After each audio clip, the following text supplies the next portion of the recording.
National Federation of the Blind. Live the life you want. Good evening, everyone. This is our, here's my signal. This is our fourth of the four training sessions. This is the final one. Just to kind of recap, we had the first one was the issues training.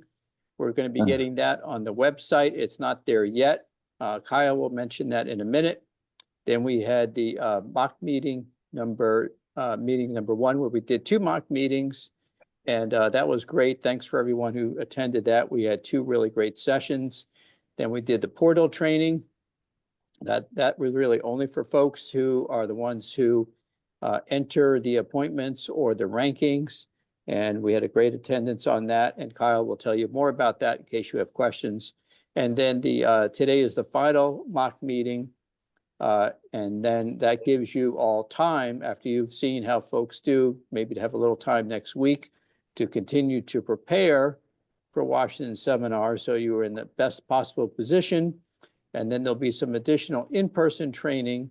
I urge everyone to come to the training that occurs Monday afternoon before the Great Gathering In from 2 to 4 p.m. in the Capitol Ballroom. Then there's a 1 hour break followed by the Great Gathering In that will be from 5 to 7 p.m. And I know President Riccoboni has lots planned for that. So I know it's going to be exciting. All right. So we have two meetings tonight.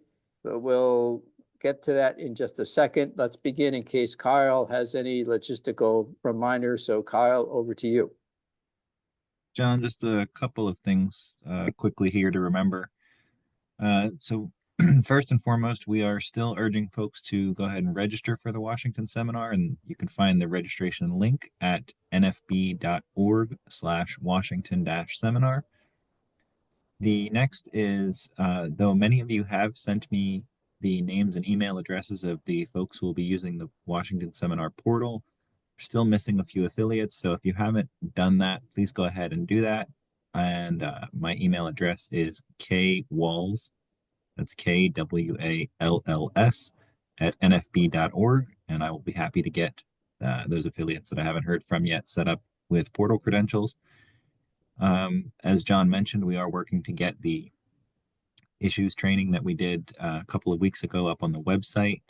So that'll go up on nfb.org/Washington-seminar. I'm going to try and get that up there tomorrow. But if not tomorrow, then certainly next week.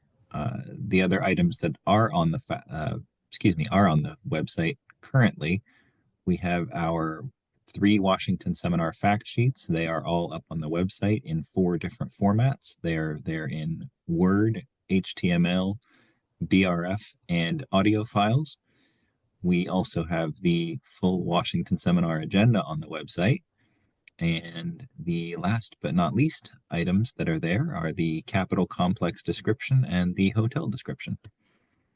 And shit. No. Is that it, Kyle?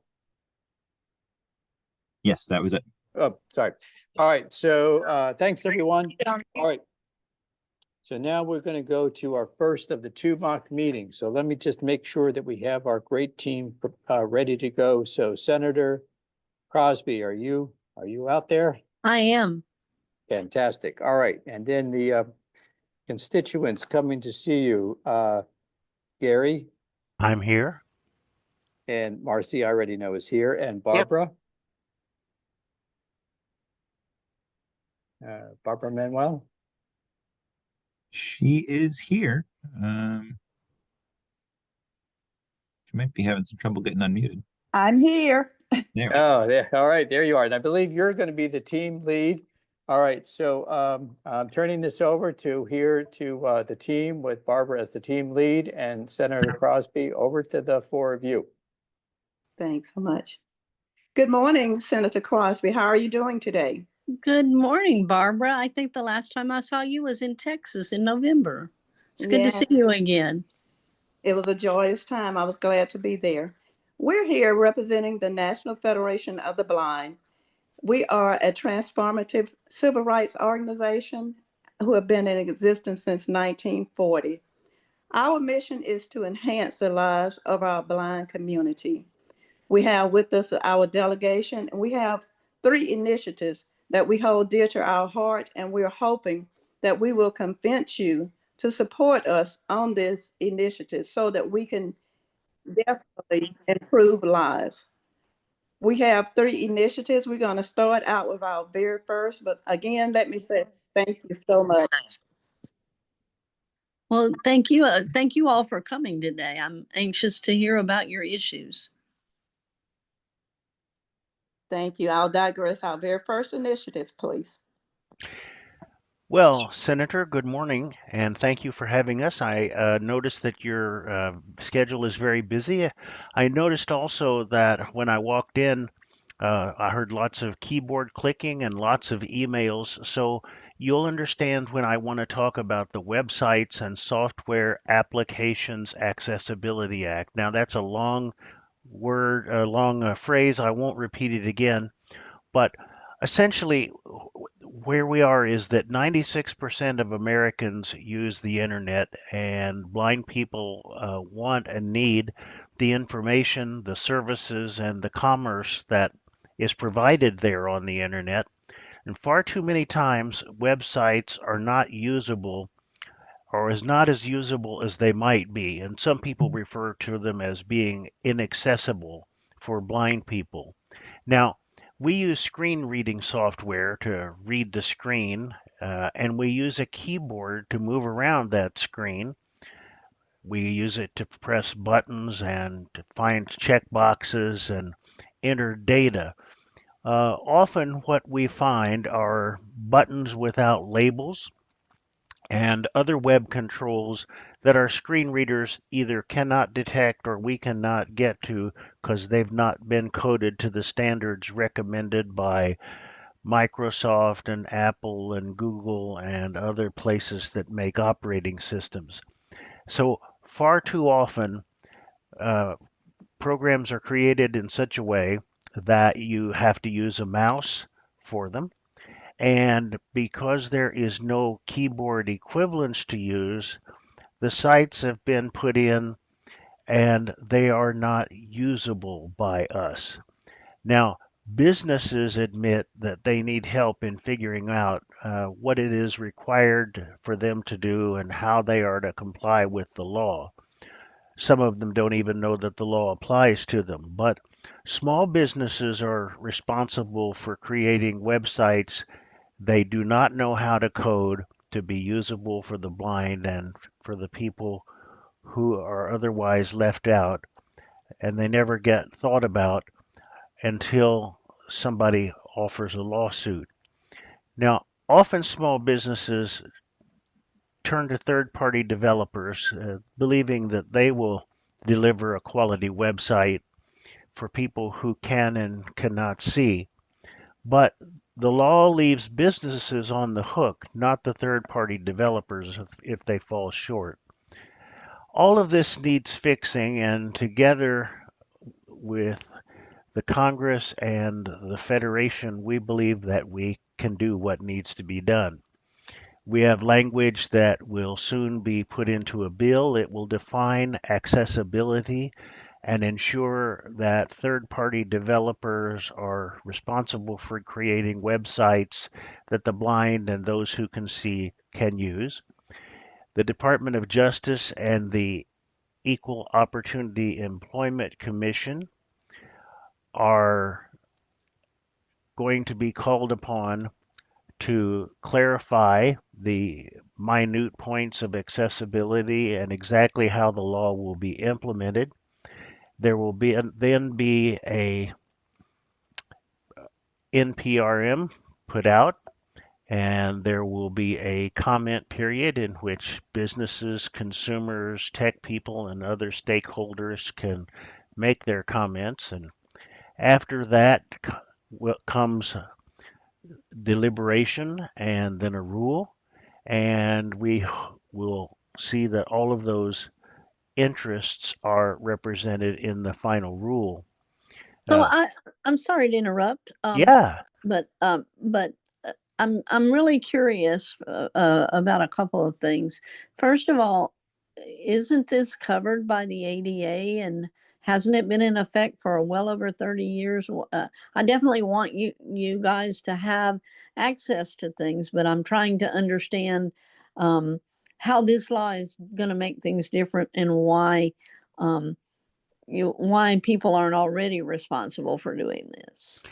Well, the answer to your first question is that some courts or some circuits say that it's covered by the ADA, and some say that they're not so sure.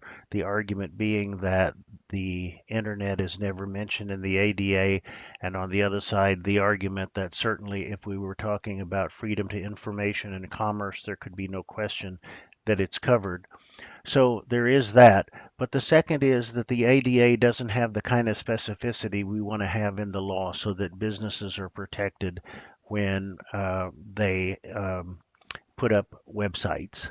So let me make sure I'm understanding, because this sounds like something I could be supportive of, but I'm curious. I think what you're saying is, rather than just automatically suing people, the goal of this proposed legislation would be to help businesses and retailers and other commerce sites and and software developers as well, to know how to make their sites accessible and their software accessible. Does that get at it or no? Oh, that gets at it perfectly. I don't think any of us are interested in lawsuits.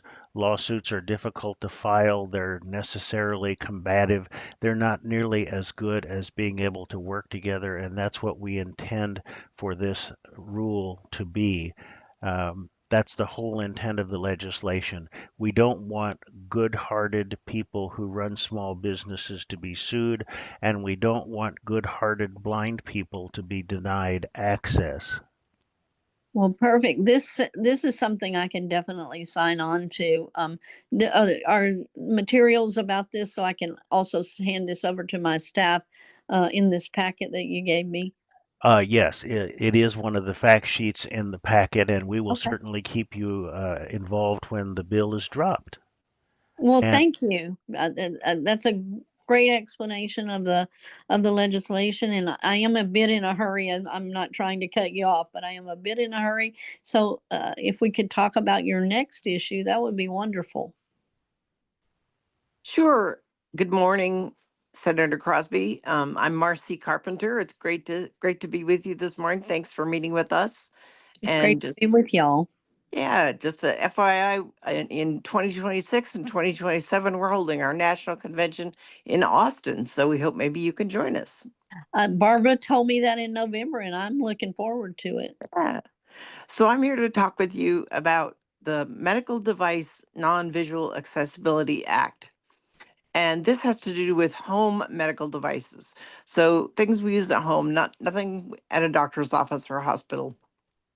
Things like blood pressure monitors, CPAPs, blood glucose monitors, and then some more intensive, what the FDA calls class 2 and class 3 home medical devices. So these devices are having a digital interface that's becoming more common, but less accessible to blind people. And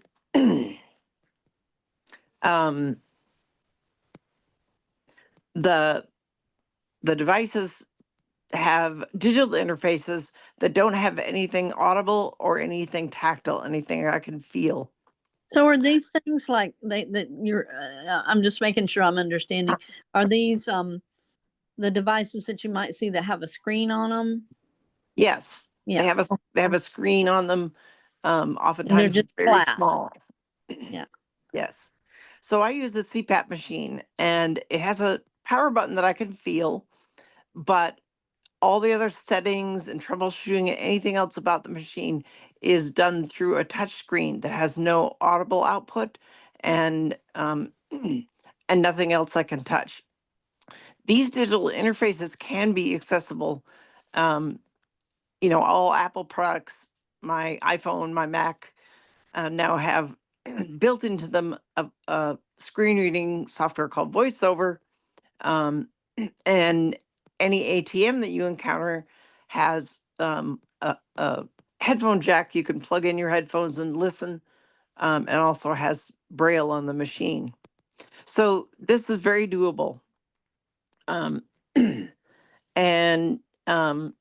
like I said, I use the CPAP machine. So if anything goes wrong with my machine, if I turn it on and it doesn't start working right away, I have no way to independently know what's happening or what might be wrong. And this can be more than an inconvenience, it can put us in potentially dangerous situations. So the solution is the Medical Device Non-Visual Accessibility Act, and it would do three things.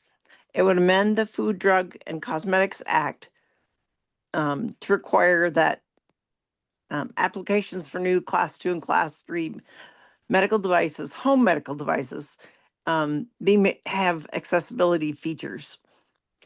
It would call on the FDA to promulgate regulations. So there would be after 12 months, the NPRN, after 24 months, the final rule, and after 36 months, entities would need to comply.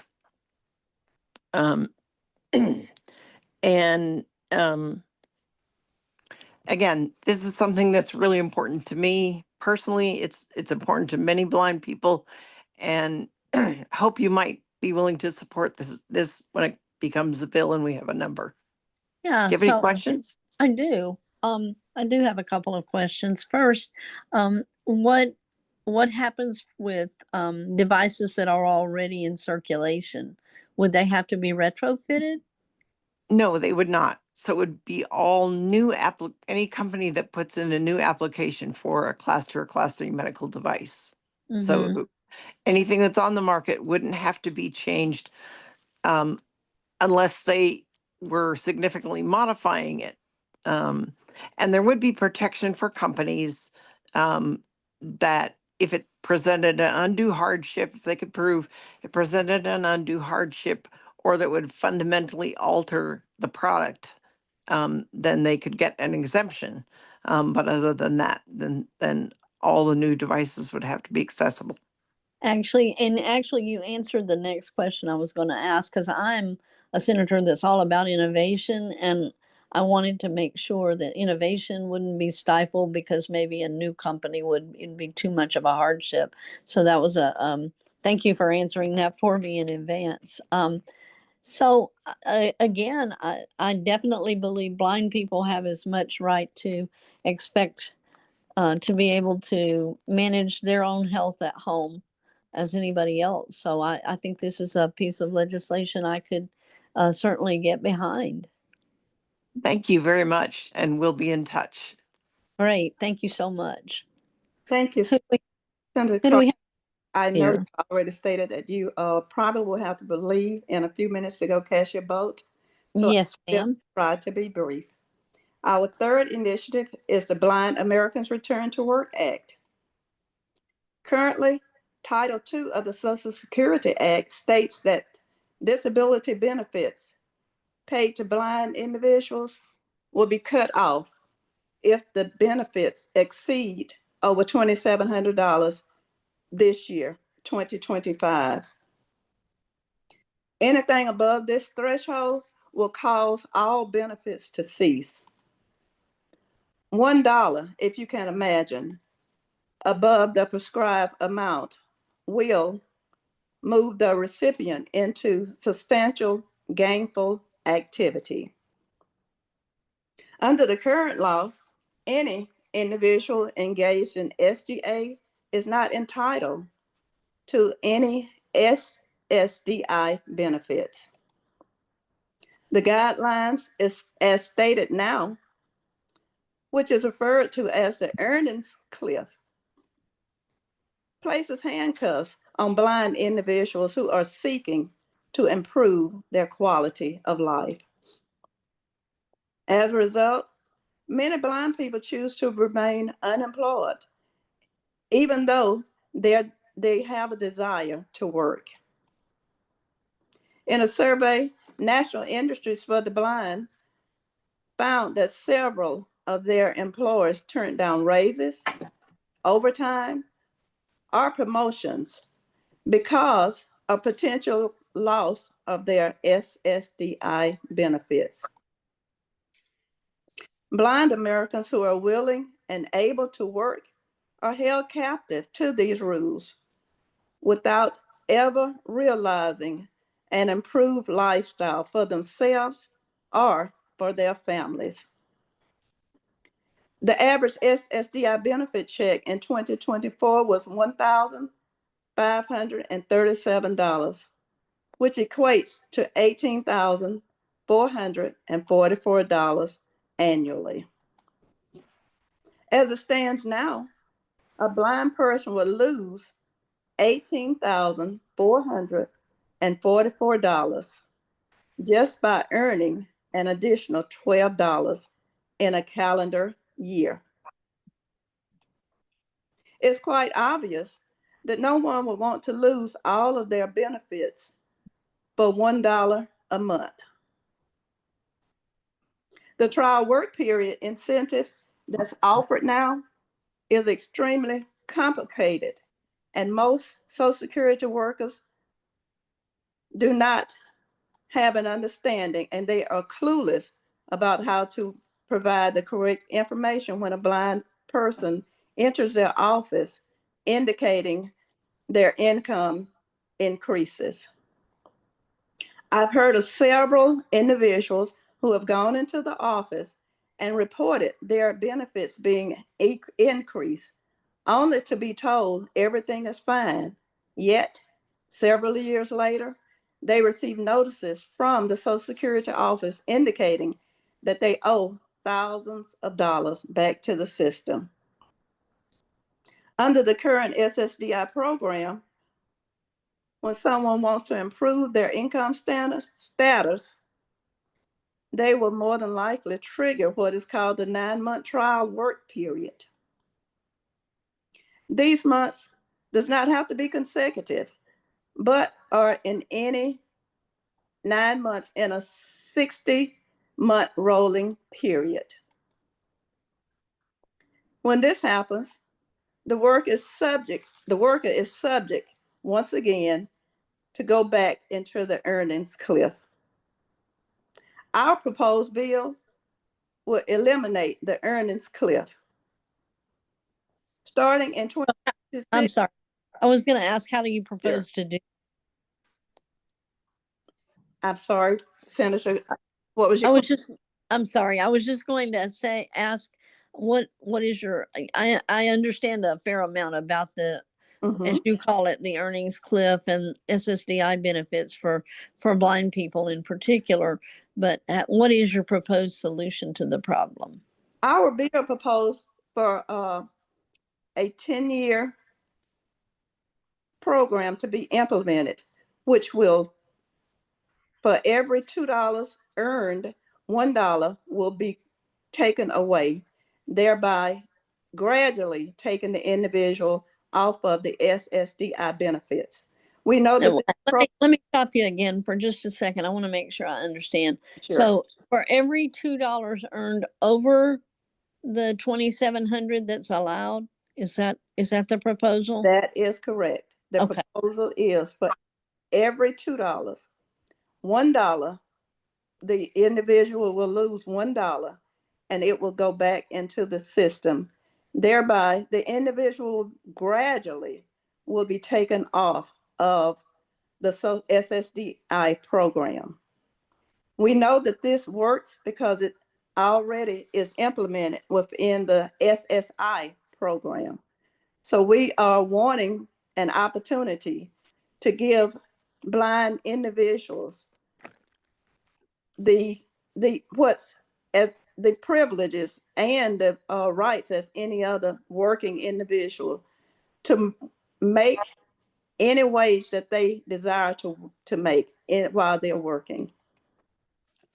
Well, I think it makes sense to encourage work for sure, and I think a proposal like this one would do that. I definitely understand that you're not going to take $2,701 and suddenly you've lost that additional 1,500 or so a month, or whatever it is that you might get. So I definitely understand the earnings cliff problem. I would like maybe to talk some more with your. I see here in the packet that your national organization has a contact person to talk with about this issue, and I definitely am interested in learning more and helping to see what the bill is actually going to look like, because I think it hasn't been hasn't been one filed yet. It doesn't look like, to see if maybe this is something I could help out with. That is correct. It has not been filed. We greatly appreciate your time on all three of the initiatives that have been presented. We know that you are dedicated and passionate about enhancing the lives of all of your citizens. And we are looking forward to working with you further and definitely want to see this implemented. And thank you so much for your services.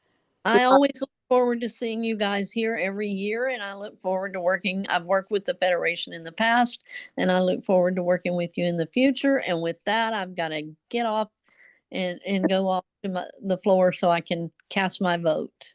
Thank you so much. Have a wonderful day. Thank you guys. See you in Thanks Texas. again for meeting us. Thank you.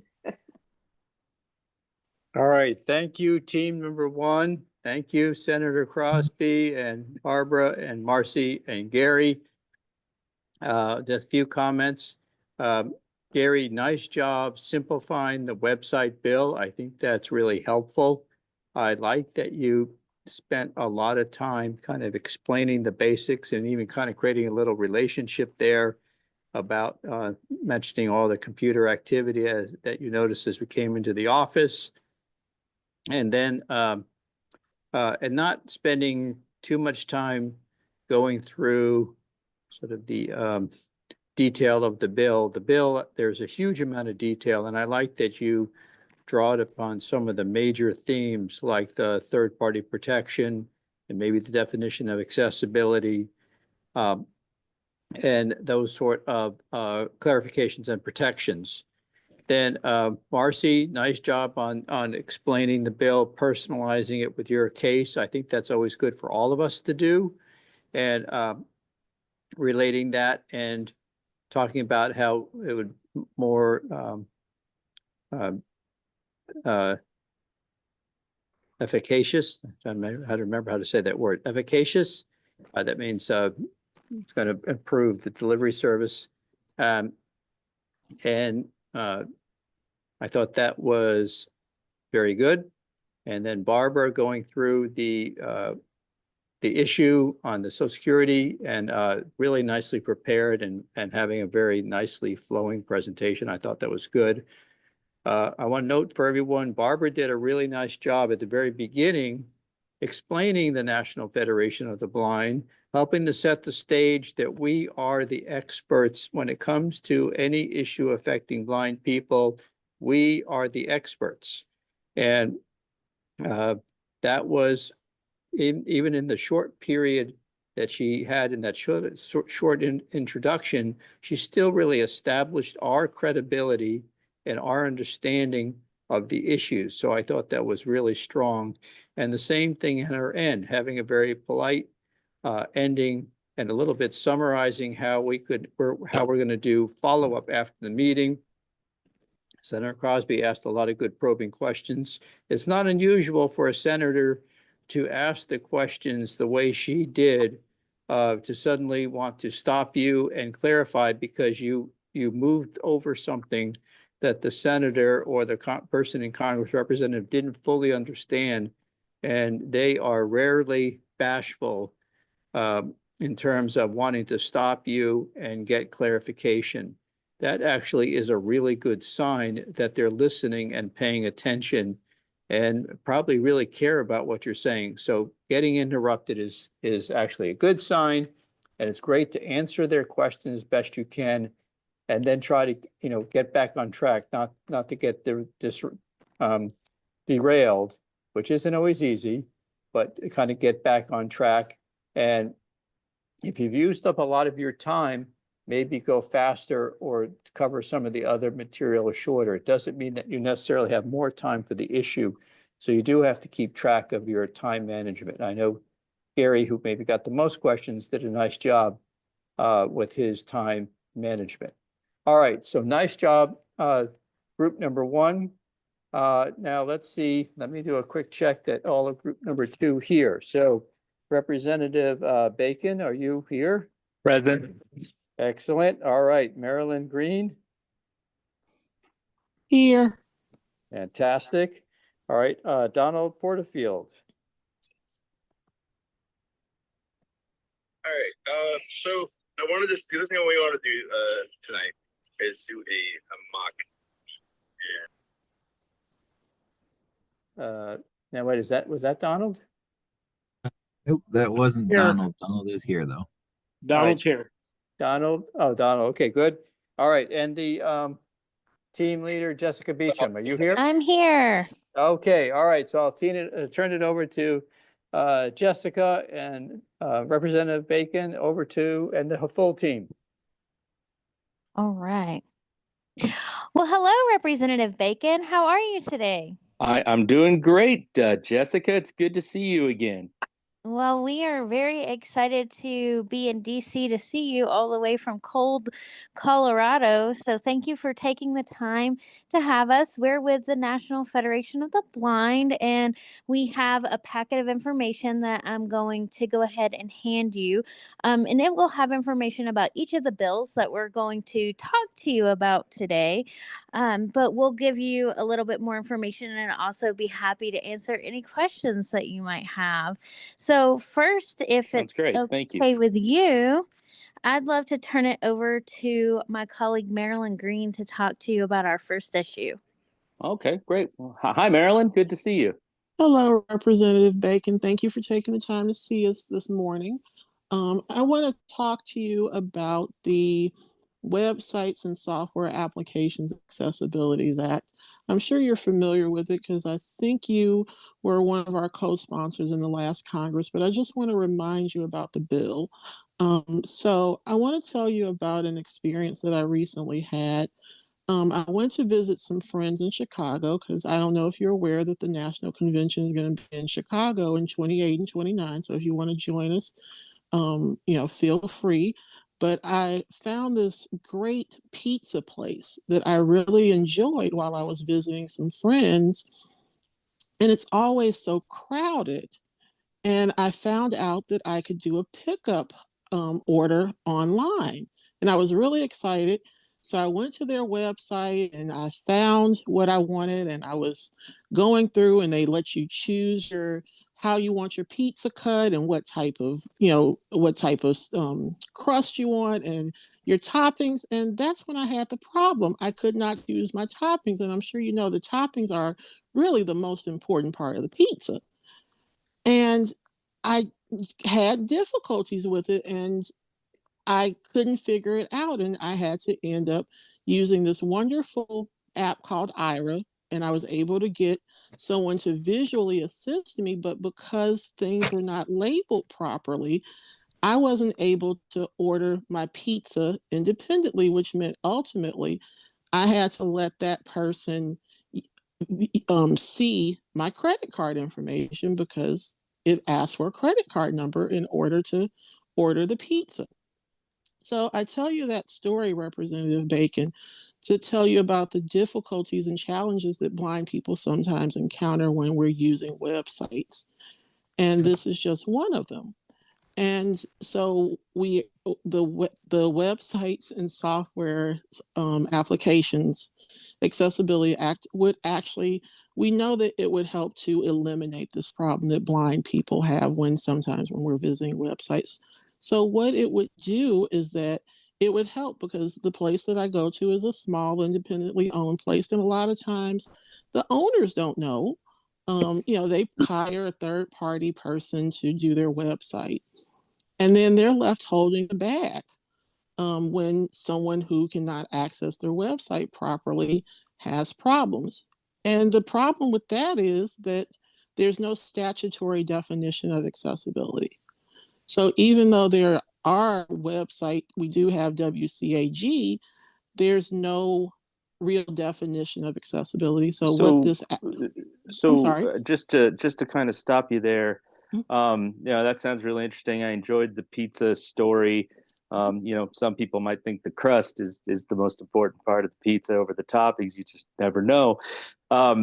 I do remember looking at this bill. I don't remember if we co-sponsored it or not, but I definitely looked at it.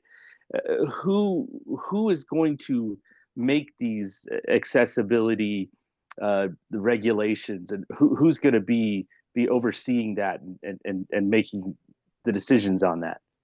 If I remember correctly, and it is in the fact sheet, so I could be wrong, and please forgive me, but I believe it's the Department of Justice and the Equal Employment Opportunity Commission, and they would create the rules that would move forward in this bill. So once that's done, there would be, if the bill were enacted, then there would be 12 months for those proposed rules, the proposed rule making.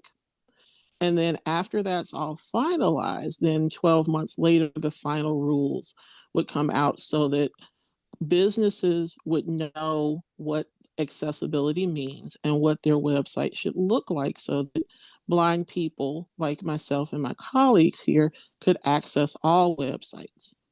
Well, all right. Well, that is very interesting. I definitely would like to learn more about this. I understand that there is great technology that blind people can use, phones and computers just like anybody else. They do it a little different with a screen reader. I've definitely seen that done before. I think Jessica has shown me how she uses her screen reader in the past when she's visited. So I definitely am interested in this, and I'm definitely going to have my staff and team take a look at it. So thank you so much. Thank you, Representative Bacon. And I'm going to turn it over to my colleague, Donald Porterfield. Well, hello, Donald. Well, good afternoon, Representative Bacon, and thank you for your time. We know that you're a very, very busy person, and we appreciate you meeting with us to hear about these issues that are important to blind citizens and constituents. The issue that I'm talking about today is medical device non-visual accessibility. Specifically, the issue is that there has been a rapid increase in the number of medical devices with a digital interface that blind people and people in general use in their homes. And because these digital interfaces are not accessible, blind individuals are denied the ability to independently and safely take care of their healthcare needs in their own homes. As an example of some of the devices that we're talking about blood glucose monitors, oxygen or pulse oximeter monitors, blood pressure monitors, and even CPAP devices. And all of these items are critical to managing your own independent healthcare. And only a small percentage of the manufacturers of these technologies make these devices accessible. And we know that it can be done. The iPhone is a classic example of a digital interface that out of the box is accessible to blind people.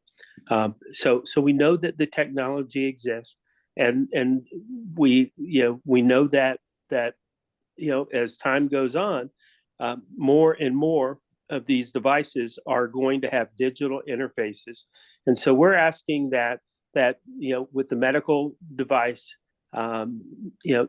Non-Visual Accessibility Act, we're asking for the Food and Drug and Cosmetic Act to be amended to require that these digital interfaces be made accessible. And how this would be done is that the Food and Drug Administration would have 12 months to promulgate the rules, and then the manufacturers, the stakeholders would have an additional 12 months to to view, and comment on those rules. And once the rules have been put in place, then manufacturers would be required to make their product with the digital interfaces accessible. Donald, let me stop you there.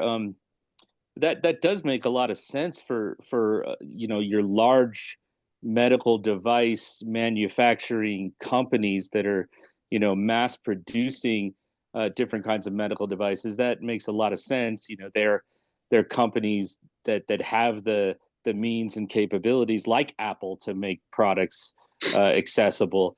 What about a small business that only has one device that they're putting out there that has a very specialized specific function, and they only make that one device?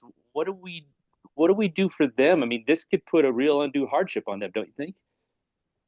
Well, if it is indeed an actual hardship, the what the act would do would provide for two exceptions, and companies would have the ability to apply for a waiver if they can indeed demonstrate that one, it either fundamentally alters, making the item accessible, fundamentally alters the function or the use, or that it creates an undue hardship on that entity that is producing it.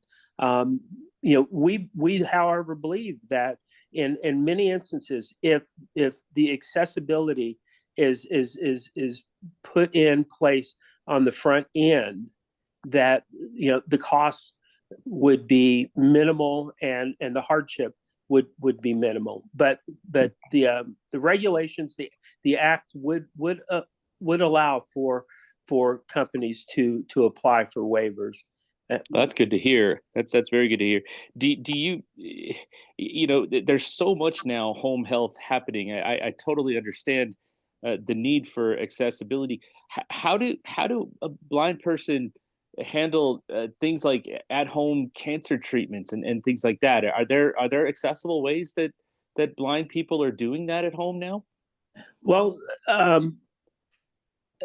from my personal perspective, I can't talk about how cancer treatment is done. I do know that you can do at-home chemotherapy, just like I know that you can do at-home dialysis. I have personal experience doing at-home dialysis. Oh wow! Initially, it was a very, very difficult process. It was pretty much, I had to memorize the steps because it was not accessible.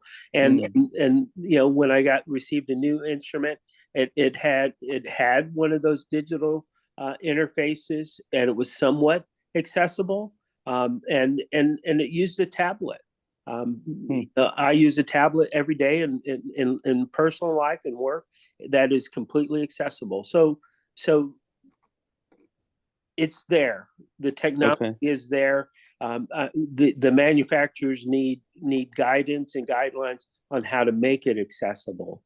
And so that's what we're asking.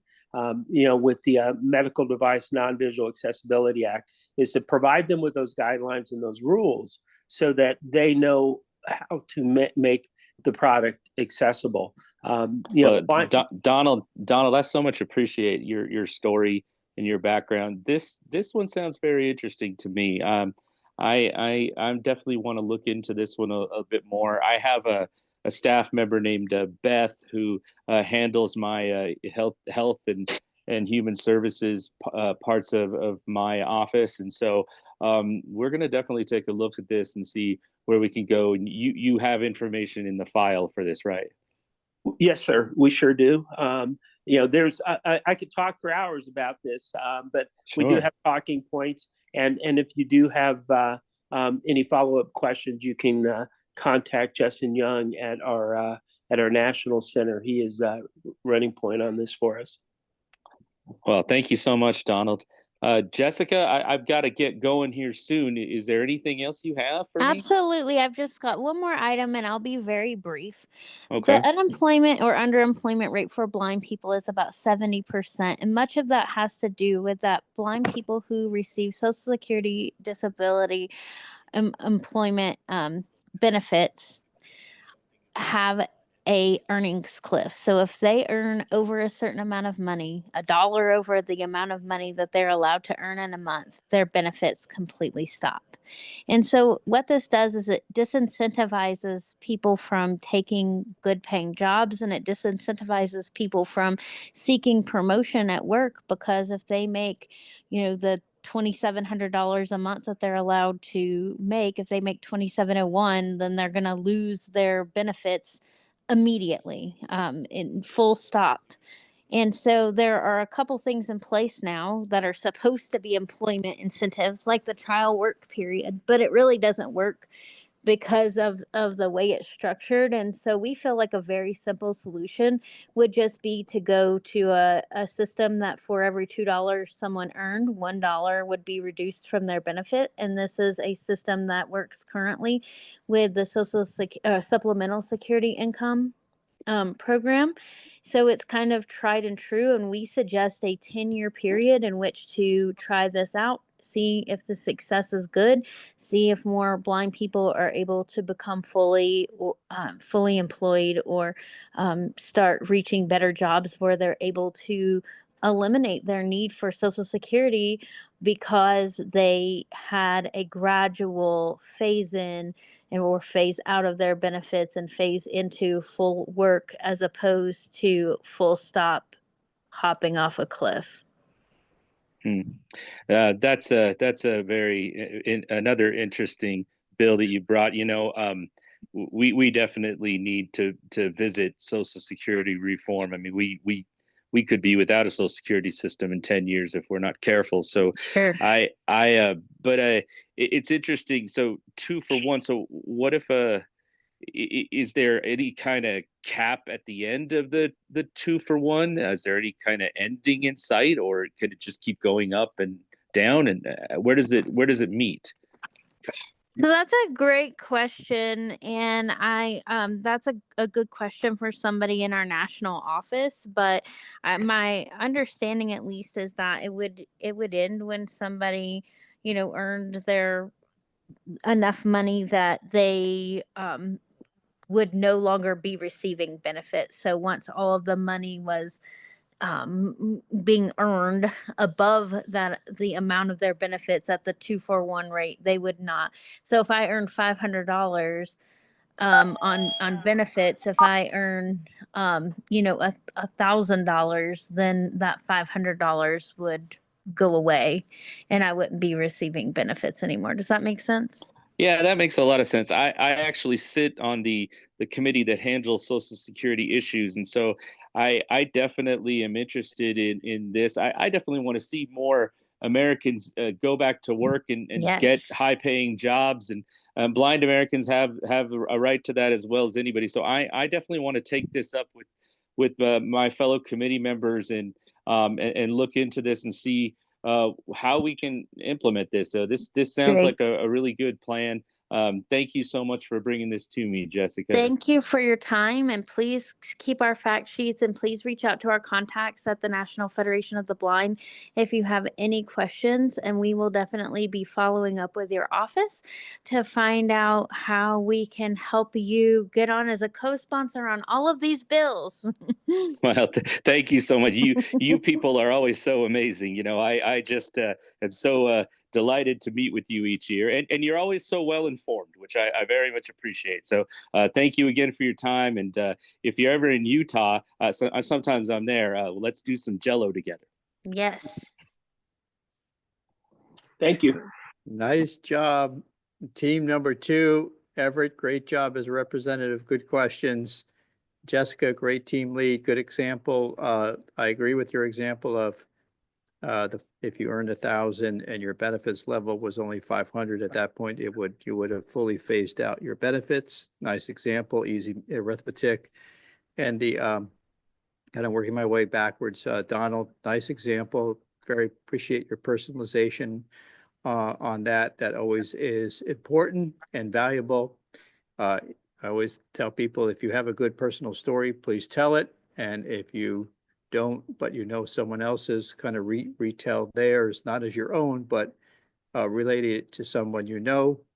And then Marilyn, nice job going with the website, also giving a kind of personal example. And I appreciate Everett's comment on the pizza crust. All right, so good job there. Let's do this. We have, I believe it's 15 minutes left, or maybe now we're down to 10 minutes. So there might be some general questions, and if so, I'd like to be able to try to roll through a couple of those. So let's go ahead and have Lindsay manage our Q&A. So over to you, Lindsay. Good evening, everyone. I see one hand right now, Randy Bellavance.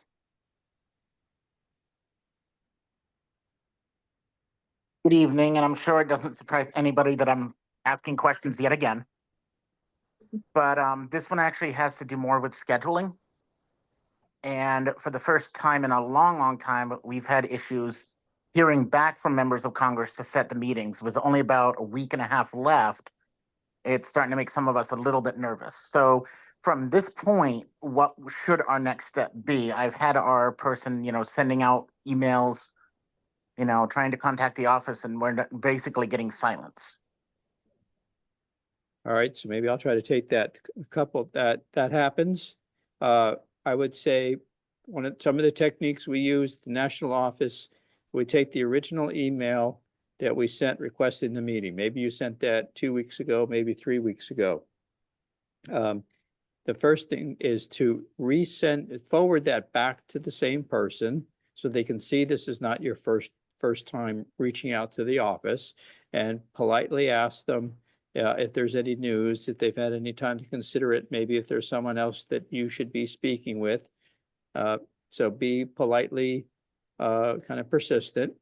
And then sometimes what I've done is, if there's still silence, now forward that one again so they can see the original plus the second, now the third, so they can see that you're reaching out for the third time.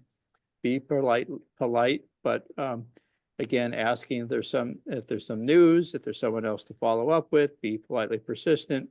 Sometimes the second or third one, when they see the polite persistence, they're impressed and they realize that they just can't delay anymore.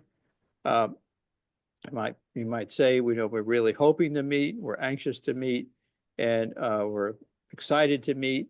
Make it sound positive, but also that our week in Washington is just around the corner, so this is becoming urgent. Some language like that, and then to some degree, keep doing this right up to the last minute. This is nerve-wracking for all of us, but we definitely have had people, sending these even right up to next Friday, where then next Monday, which of course this is very tricky for you, but sometimes they're getting back to you, at this last moment, in the event that they just never get, and at some point in there, you could alternate in with some phone calls. So Yeah, I was going to say that, John. Call the scheduler. I mean, you can call the office and ask for the scheduler. Good idea. Yeah. Thank you.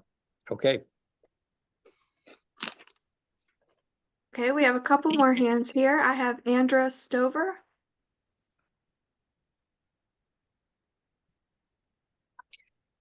Yeah, good morning. This is Anna from Ohio. I just have a quick question or maybe like a thought.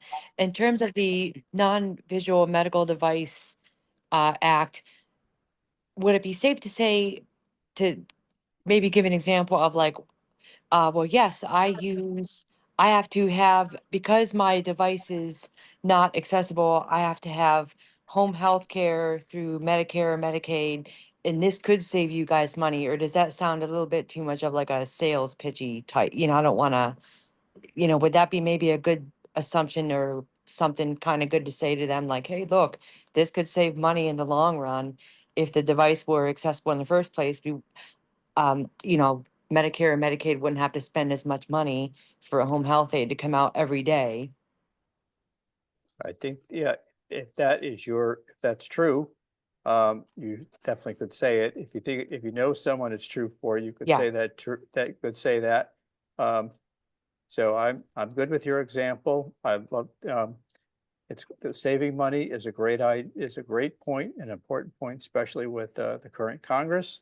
And to just make sure that your example is accurate, but otherwise, good idea.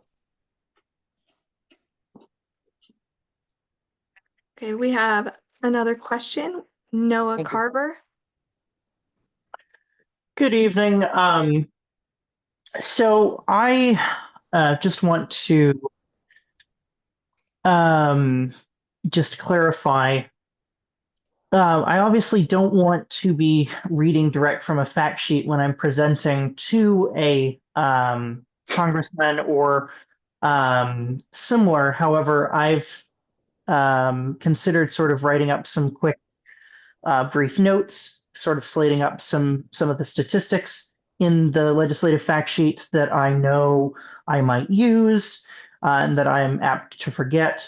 Are Congress people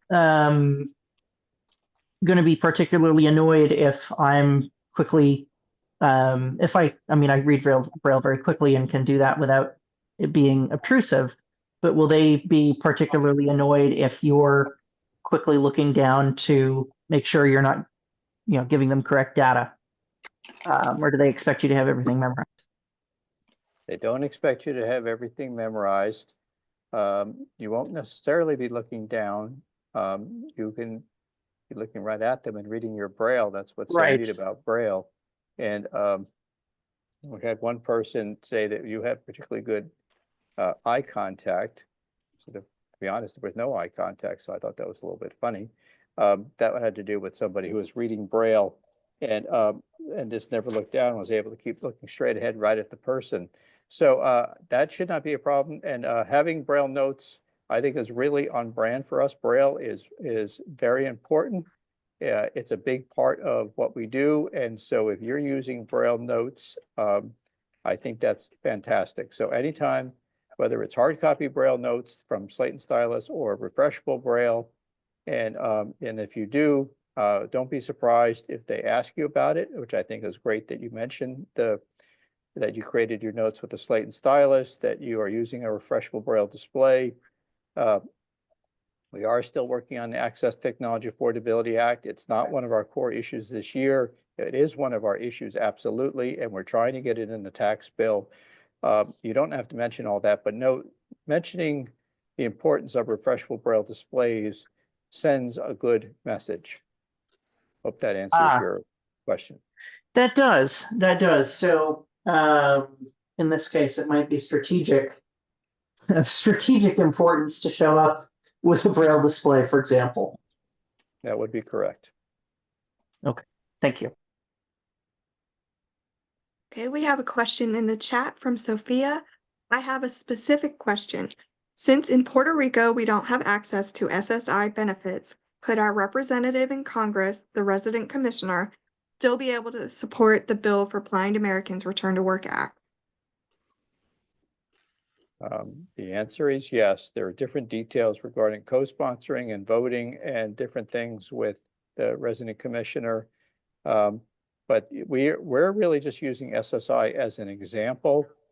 So it's not that you have to have SSI. It just helps show that the way that program happens to work is the way we want to make SSDI work more like that program, at least the good parts of what we consider the good parts of SSI. So to a large degree, we're using that as an example, so that should not be a problem for you.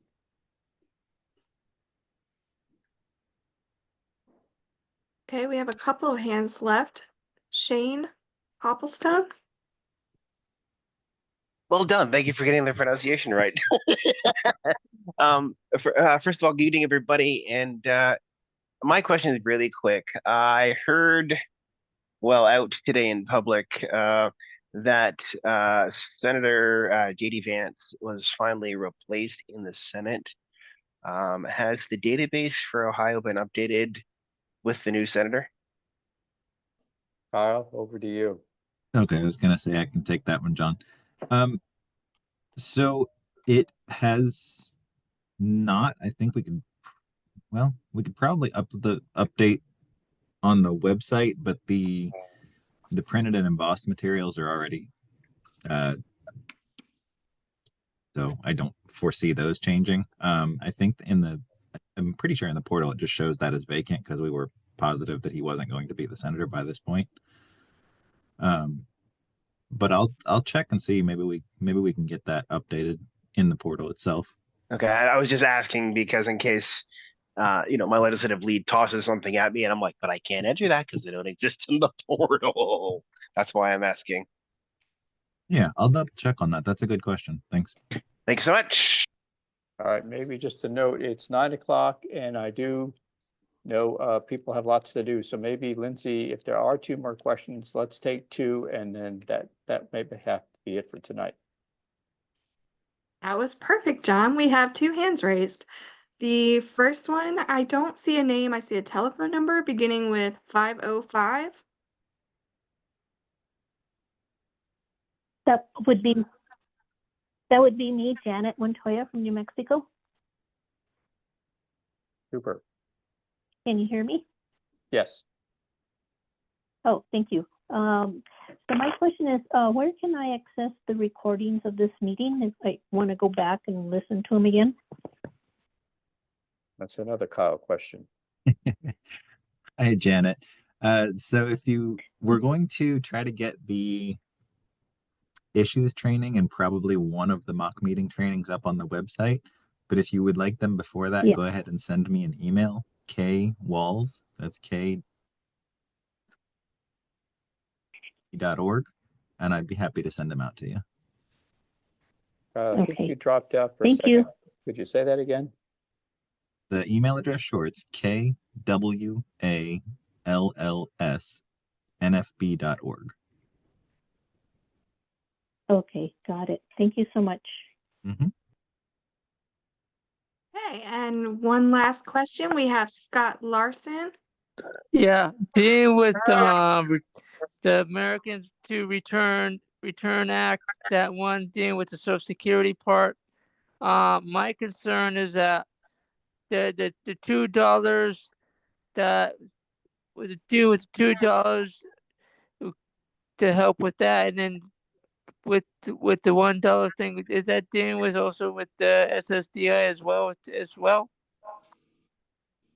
So it's what we're suggesting is that SSDI be changed such that for every $2 that you earn over the limit, you lose $1 of benefits. So you always have more money in your pocket.